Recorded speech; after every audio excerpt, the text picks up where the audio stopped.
we don't really have like a good government theory of bureaucracy in this country, right?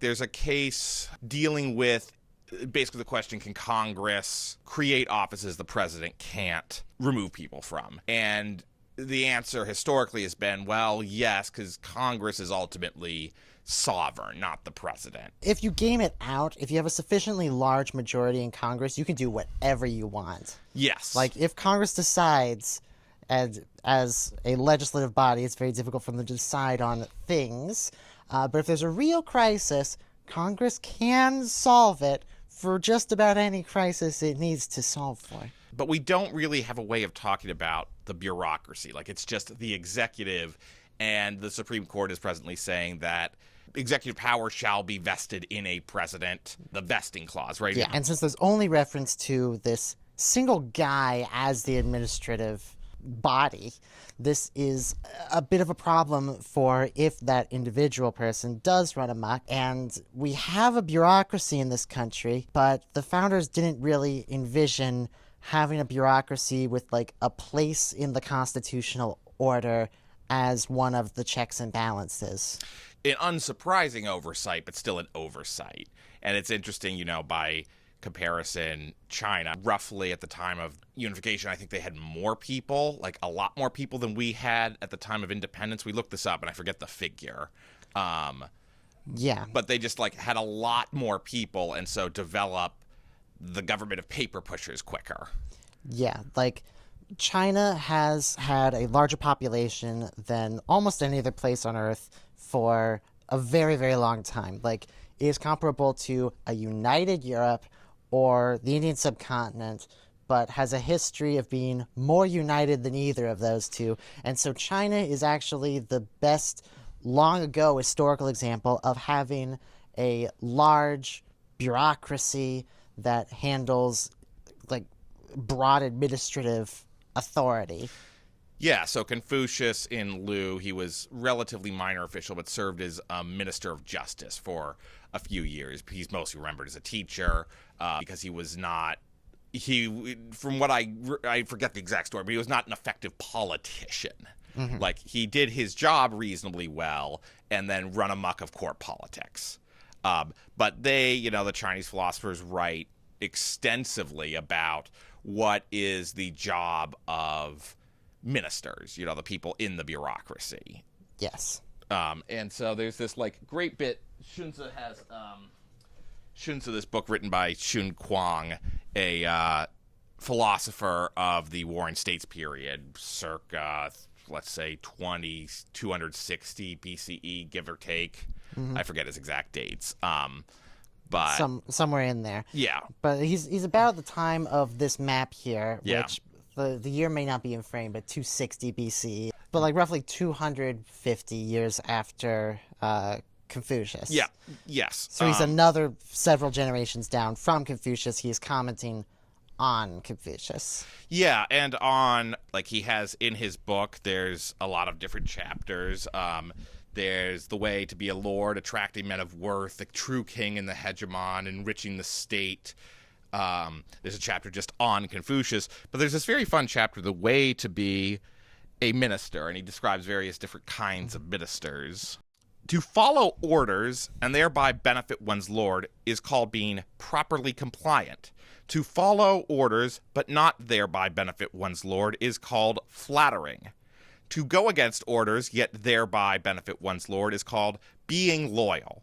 To go against orders, but not thereby benefit one's lord, is called usurping. To care nothing for whether one's lord is honored or disgraced, to care nothing for whether the state is well off or not, and to behave in a lazily cooperative and improperly accommodating manner for the sole purpose of maintaining a salary and nurturing those with whom one is connected, this is called being a villain to the state.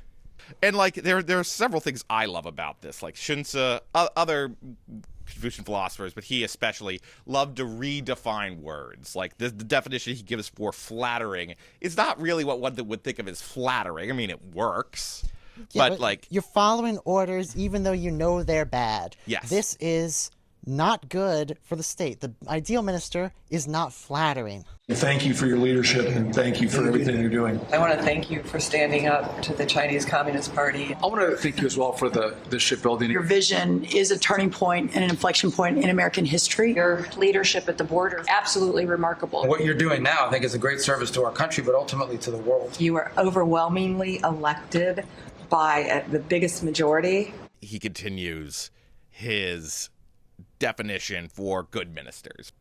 When the Lord makes erroneous plans or takes erroneous actions, these are arrangements that will endanger the state and its clans and destroy the altars of soil and grain. If there is someone among the senior ministers who is able to present advice to the Lord, and if his advice is taken, things will turn out all right. But if it is not taken, he will take his leave. This is called remonstrating. If there is someone who is able to present advice to the Lord, and who is such that if his advice is taken, things will turn out all right. But if it is not taken, he will die trying to change his Lord's mind. This is called contesting. If there is someone who is able to gather together knowledgeable people and combine their strength, then lead the assembled ministers and 100 functionaries, and together with them threaten the Lord and forcibly get hold of him, so that even if the Lord is uncomfortable, he cannot but listen to them. And as a result, a great harm to the state is eliminated, and they succeed in keeping the Lord honored and the state safe. This is called guiding. If there is someone who's able to resist his Lord's orders, steal his Lord's authority, and oppose his Lord's efforts, so as to render dangers to the state harmless, and eliminate things that threaten disgrace for his Lord, and whose accomplishments and victories are sufficient to bring about great benefit for the state, this is called restraining. Yeah, I love there's first of all the sort of numerological numbers, the 100 functionaries, but you get the sense of there being already a bureaucracy in these, like, geographically somewhat small states. Yeah. And also, each of these definitions, I mean, he endorses sort of extreme action if necessary. Yes. The one that stands out the most to me here is steals his Lord's authority. Yeah. That is, the authority is vested in the Lord, but you're going to use it yourself anyway. The one of most interest is the one he describes as restraining, who's Lord Xunzi, who, during the siege of Handan, which was when Qin tried to invade the state of Zhao, Xunzi was a minister in the state of Wei, and Wei had an agreement with Zhao to an alliance. So they were supposed to come to the defense, but the Lord of Wei, King of Wei at that point, everyone had adopted the title of king, but the King of Wei had, like, personal connections with Qin and didn't really want to, even though all the people were saying, look, if they take over Zhao, we're going to be next. So when I look at this map, Qin is bigger. Yes. Qin has taken over the Sichuan Basin at this point and is about to sweep over the entire North China plain and unify this into... Qin is about to unify China, hence the name. Yep. But this state of Wei, which is in the middle, is not going to defend Zhao from Qin. Yes. Because Wei is stupid and has personal loyalties to Qin. Yes. Qin is an expansionist power, but Wei likes the cut of Qin's jib. Basically, yeah. And so when Qin tries to invade one of its neighbors, and Wei sits there and is like, it's okay to invade your neighbors. You're going to take over this state, and then everything will be over. That's Yeah. the last step, the final step in this chain. But the ministers of Wei point at the map, and are like, dude, we're next. Yes. And so Lord Xunzi, he steals the king's tally, which is this, like, piece of wood that you snap in half. And so you join the two up, and you can see that you have the king's authority to do something. Yeah. And the general still didn't believe that the king would order such an action. So Lord Xunzi had his man-at-arms beat the general to death, and then he commanded the army himself to break the siege at Handan. Yeah. So Xunling stole the king's tally, stole the authority, stole the king's private key. Yeah. went over. That's an RSA thing? Yeah. Yeah, sure. Yeah. Stole the private key. Yep. Went over to the defense minister, essentially. Yeah, general in this general. case, but because there would have been someone else who we would more precisely call defense minister. Yeah. But Lied to him about what the king said. Yep. The guy didn't believe him. Yep. Okay? He's like, you're stealing the authority of the king. And the guy's Yep. like, yes, I am. And then kills him. Yes. Yep. And then takes over the army and relieves the siege of Handan. Yes. And Xunzi brings this up, I think, favorably, partly because he was at Handan while it was besieged. This is mighty convenient, isn't it? Yes. But it did stop Qin from sweeping over the North China Plain for like another 2 decades. Like they eventually still unified China. It was inevitable. It's hard to stop the tide if the tide is rising here. Like Qin was the ascendant power, and I ascribe this to taking the Sichuan Basin, which is a very fertile region of China. This is not a controversial view. Yeah, this is like the mainstream view of how Qin was able to do it. This is the great geopolitics of the unification of China here is, they took over the Sichuan Basin. Nobody could take the Sichuan Basin from them because it was very defensible and it supplied an enormous army. It's like, well, how are you going to beat them? Yep. And the answer is you're not. And Yeah. you lose. And then they unify China for like a generation. Yes. And then they collapse. But they get to name the country Qin Yeah, indeed. And for the good of all under heaven. yes. And I will note, though, so for stealing his king's authority, that the king was not happy with Lord Xinling, and he was exiled and had to live in Zhao for like the next 10, 20 years, was called back when Wei was invaded by Qin again. And Because they realized what that yes, and so then he was called back to lead the defense. But so like he wasn't rewarded really for this, but he saved his state.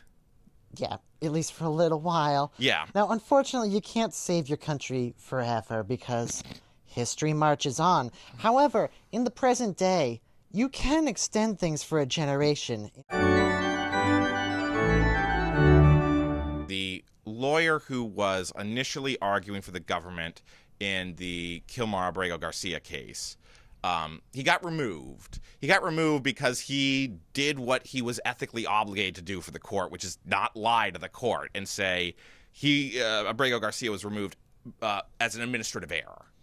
And then this guy gets suspended. By the administration? Yes, by the administration. I've not been following the court proceedings of this case the way that you often follow court proceedings of cases. Yeah, court proceedings are fascinating. But this guy was put on administrative leave because he was not defending the administration hard enough. And one of the issues this raises for all of the government lawyers is they have ethical obligations to their bar association. They have ethical obligations, but they also, don't they have constitutional obligations? Yes. Do these lawyers, or do these lawyers not, take an oath to uphold the Constitution? Oh, they definitely do. And this is, I think, the bare minimum that they should probably be doing, even though, you're probably going to lose your job. I mean, that's just the honest thing is like you defy the administration. There's a term for this. Which one is will be willing to take his leave? Remonstrating. Yeah. Remonstrating is an acceptable tact. Yes. And unfortunately, the power structures are such that it will be very difficult to do the guiding, where you're getting all of the functionaries together and forcing these people to change their decisions. But I think that the bureaucracy at this point should engage in non-compliance at a bare minimum. Or frankly, let's be honest, be an open rebellion against the leadership. Because this is a leadership that is so incompetent, but also... I believe the not woke way to say it is schizophrenic. Tariffs on one day, tariffs off the next. Like, this is a terrible way to do government policy. Even if the tariffs are good, I don't think they are, but, like, you roll them out, you give advance notice of what you're going to do, and then you stick with your policy. Like, the zigzagging approach is just bad for everyone. Yeah, it's bad for the administration. The glory of the Lord here has been diminished by these changes in policy. right? Yes. The honeymoon period has been not good for this new administration. And part of that's because there has not been restraining going on. Yep. There's not been remonstrating going on.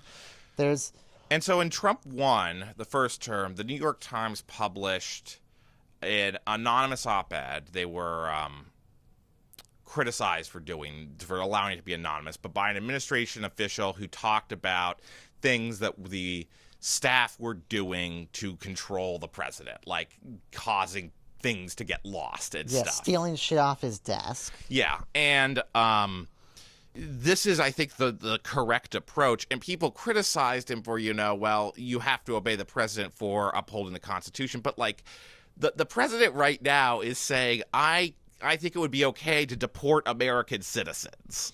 Yes, where the point is to take American citizens from a place where there is rule of law and move them to a place where there is not rule of law in order to get them outside the rule of law and outside of U.S. jurisdiction. Yeah, and so... This is terrifying. Yes, and so the idea that obeying the president constitutes, in this case, obeying the Constitution is ludicrous. Like, the president Yes. is not following the Constitution.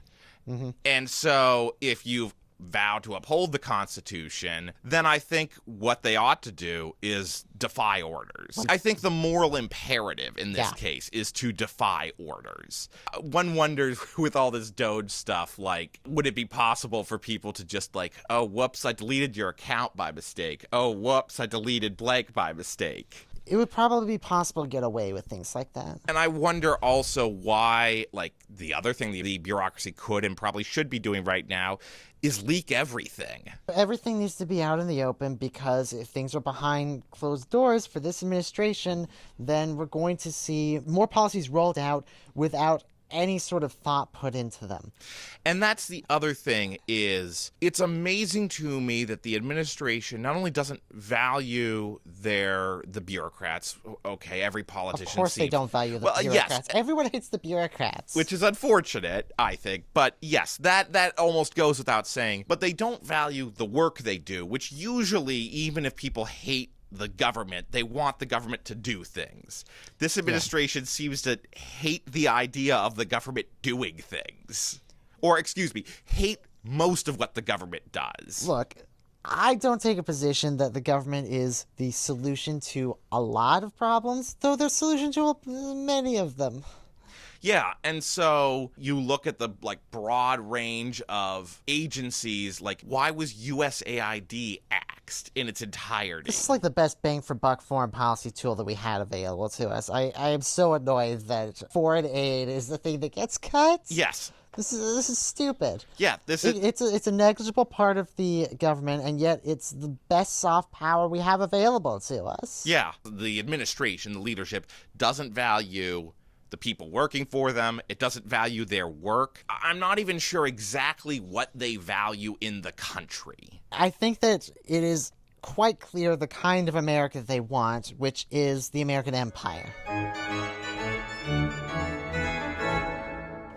It's pretty clear they want to remove anyone who has an illegal status, but illegal here means you often hear talk about self-deportation. There are undesirables, and they want them out of society. They want them out of public life.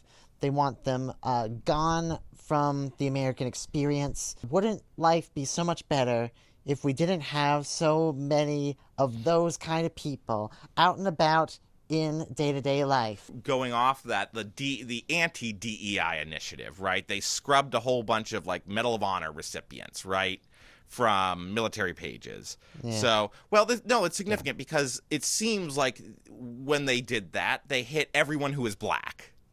So, Jackie Robinson's military experience disappeared for a bit. The first black Medal of Honor recipient disappeared for a bit. And then when it reappeared, DEI was in the URL. It's sad. It's laughable. It is racist.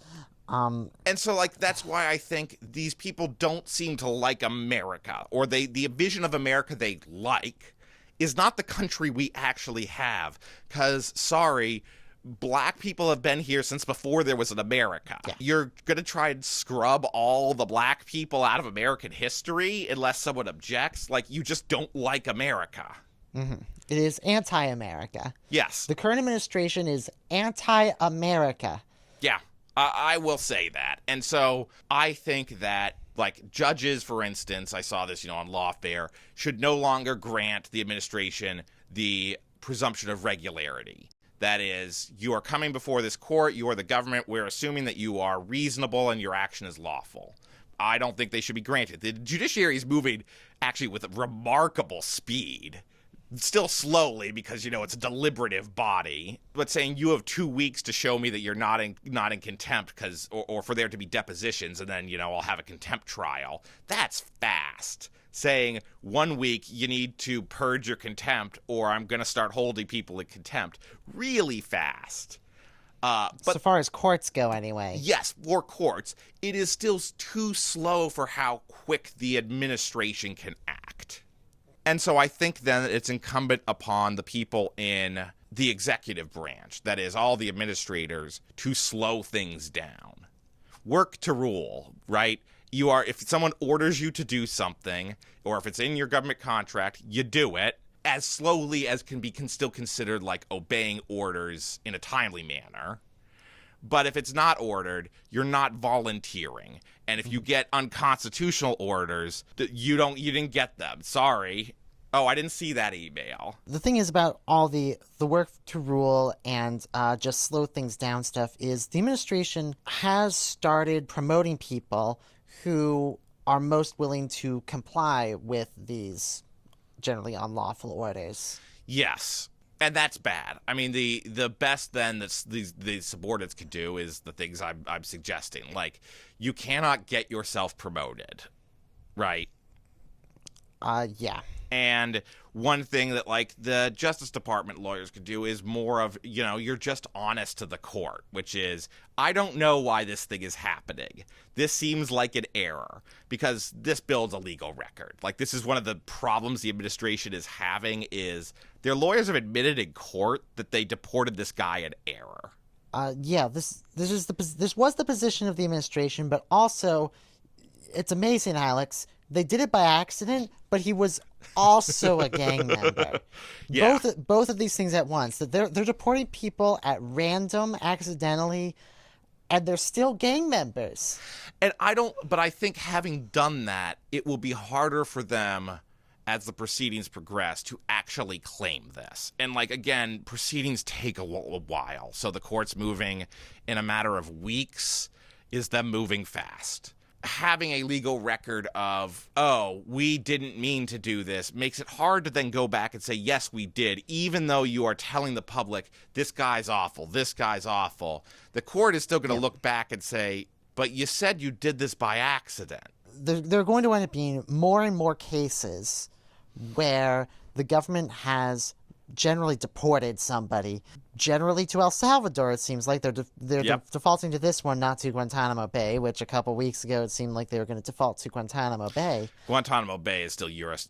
jurisdiction, I think, is the problem. Yeah, and so you got to get people out of the country to somewhere where they will have no rights. Yep. The exact strategy is shifting. Maybe we'll wind up with something other than El Salvador in the near future.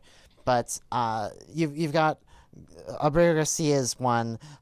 There was a U.S.-born citizen in Florida who was arrested, who was born in the U.S., moved to Mexico, and then, 14 years later, came back to the U.S., and, had documentation proving his citizenship, but wasn't super fluent in English, and so got arrested as an illegal immigrant anyway.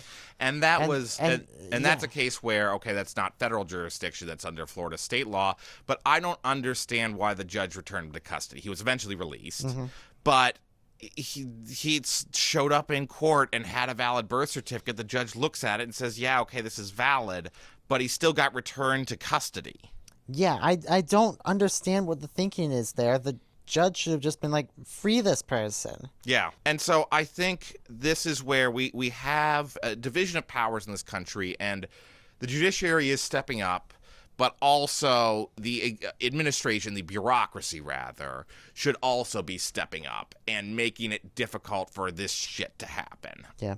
I will note that person was freed. Like, the first I heard about it was like the day the guy got freed. He spent like 24 more hours in prison. Like, he was freed, but it's just like he was not freed on the spot. Yeah, I don't like the idea that people are getting just rounded up on the streets of America. This is not good. No. Okay, I do not like that the administration is revoking people's visa status, and the first they hear about it is they're getting arrested on the street. Not good. Very bad. Very bad. And the amazing thing is, this is not lawful. Like, we have the Administrative Procedures Act. We have laws governing how these sorts of things are supposed to happen, and you are supposed to have a hearing. Like, if the government wants to remove you, you are supposed to have a hearing where you can challenge that. And the thing is, immigration courts were already, like, there was a huge number of people in immigration courts, and there wasn't really enough time to contest things to begin with. They are also, for what it's worth, Article 1 versus Article 3 courts. So they're under the executive versus actually being judiciary. Being in the administrative courts, that makes them part of the bureaucracy, right? Yep. And so, if you find yourself, God forbid, being an immigration judge in this day and age, keep people in the country. You're supposed to keep people in the country because the people being sent out of the country are being sent out unlawfully. You should keep people in the country who otherwise you might even agree with deporting because you might be wrong about this one because the administration is not acting in good faith. The best thing, I think, is, like, non-compliance with the legal orders. Which is mostly throw a spanner in the works. Yeah. Insomuch as the Lord's authority is able to be stolen by bureaucrats, who should be stealing it, and why, and how? This doesn't work for ordinary governance. Like, this is the example he gives is a very extreme case, and it's meant for those extreme cases. In the case of with Judge Boasberg, the administration's been found in contempt about a flight that they sent after they received an order. And the administration argued they're already on the plane or they're already into El Salvador. So and they just slow-rolled the response to the court. Instead of slow-rolling the response to the court, slow-roll the implementation of the order. Someone should be saying, no, I won't authorize this order, or even, you change the order if you can. That would be stealing the Lord's authority, is, okay, I have this order in my hand. Can I change it so that it becomes lawful? Yeah, you remember in Fargo, the movie Fargo, Yes. how the car dealer, he's gotten himself minus a few cars, and he's being investigated for it, and so he is making it as illegible as possible so that something cannot actually be filed. Yes. This is the kind of shit that you should be seeing in the federal government these days. Yeah, I can agree with that. The guiding. So this is an interesting one, mostly because this is what people hoped for in the first Trump administration, right? And to some extent, they got it for a few years. They did. Just Trump is more prepared this time around. He had a rough idea of what he actually wanted to do if he won, and he got loyalists. At this point, most Republicans at the federal level have lived most of their federal lawmaking and administrative experience in the Trump era. And that means that they're more on the same page. I can't wait for the next Republican administration. And we'll be like, oh, do you remember how wonderful it was under the Trump's second term? Things were so much more sensible then. Do you remember how things were under Trump's first term? Things were so much more sensible then. Do you remember when things were I actually under don't know Bush if I would agree with or Nixon? sensible. Like, H-Dub actually sounds sensible. even Bush, for all of his problems, was not this bad. I mean, the other thing is, I don't think we are...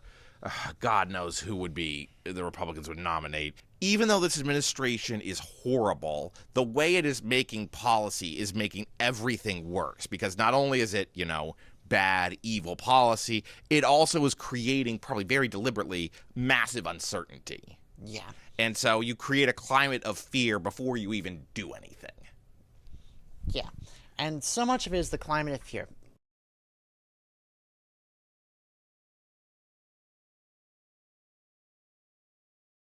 from countries that are more repressive than how the United States used to be. And so people are falling more into, let's keep quiet and keep our heads down. And keeping quiet and keeping your head down might work for the individual, but it is death to the society. You must speak up. You are morally obligated to speak up if you are in a position where you can do so. As people of the Imperial Corps, we are able to. Yep. And so that's why we started a bloody podcast channel. To go back to Xunzi, those people are kind of gone, I think, because the career bureaucrats are not, unless you actually get, like, the whole union, the whole bureaucracy to go on strike. I actually think that would be an interesting idea if there was a general strike in government, because the Trump loyalists, I don't think there are enough of them to actually run everything. I mean, literally staff all the things that need to get staffed. But Alex, so much of the government unions have an agreement that they won't strike. Fuck it. Yeah, fuck it. Tear it up. Yeah, strike anyway. Yeah. Do illegal strikes. Yeah. Obviously. Yeah, like now is the time for that. And so I think like a general strike across government would be the closest thing to this guiding. Yeah. Be gay, do crimes. Save America. And similarly, like, Trump has purged the people who would, contest, keep trying to change his lord's mind. The fellow from the guy, I'm blanking on his name, character in Shogun, is like this, where he's like, you can't surrender. We'll all get killed. I'm going to commit seppuku right in front of you to try and change your mind. Uh-huh.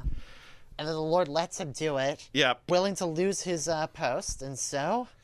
Well, lose his life. Willing to die for it. Yes, and so he is contesting. And, the power, I think, of the career officials is not just they can throw a spanner in the works, but they have the numbers. And so I think the general strike and guiding in that way is useful. I don't think that someone who is just like an administrator at Social Security, no one's listening to you, I'm sorry. Like, they've made this apparent. Yeah. And so trying to convince them otherwise directly is probably not going to work. And so, the contesting and remonstrating at this point are probably out the door. We are now under the American Empire, okay, at least for another 3 years. Maybe there's going to be an election in 3 years. Maybe you'll get to choose between two people who aren't Trump. But the American Empire seems to be the model going forward, at least for one party. Yeah. And frankly, I think the Democrats are going to start having power grab shit going on regardless. Yeah. Just like the correct response from the other side is going to be to just do it right back at them. Yeah. Which is also bad for American democracy. Indeed. It hasn't happened yet. Okay. Joe Biden showed remarkable restraints. But yeah, how do you conduct yourself as a bureaucrat in the American Empire? Yeah, and the way I see it is, well, you try and defend the Constitution. You try and defend the system that we have, and that means that you disobey orders. Like, there is... It's funny, because to draw on, like, the Nuremberg defense, right? The just following orders, superior orders defense is the technical term. I think that we just lost the argument because, oh, God forbid, you talked about the Nazis. No, well... Interestingly, we can stamp this all out if you prefer, but the Supreme Court has sort of, in most courts, have sort of eviscerated this defense. Like, or eviscerated claiming that you can't obey lawful orders. So there were people during Iraq who refused to be mobilized because they said it's an illegal war. And it was found that the soldier is not responsible for these decisions, that you just have to obey it. And the issue is that for the military, practically, discipline and following orders matters too much to have the rank and file making these decisions. Yes. I don't think that in government following orders matters quite as much, and it's even, I think, more incumbent on the bureaucrats to be a source of good governance. Yes, indeed. Especially when it's otherwise absent.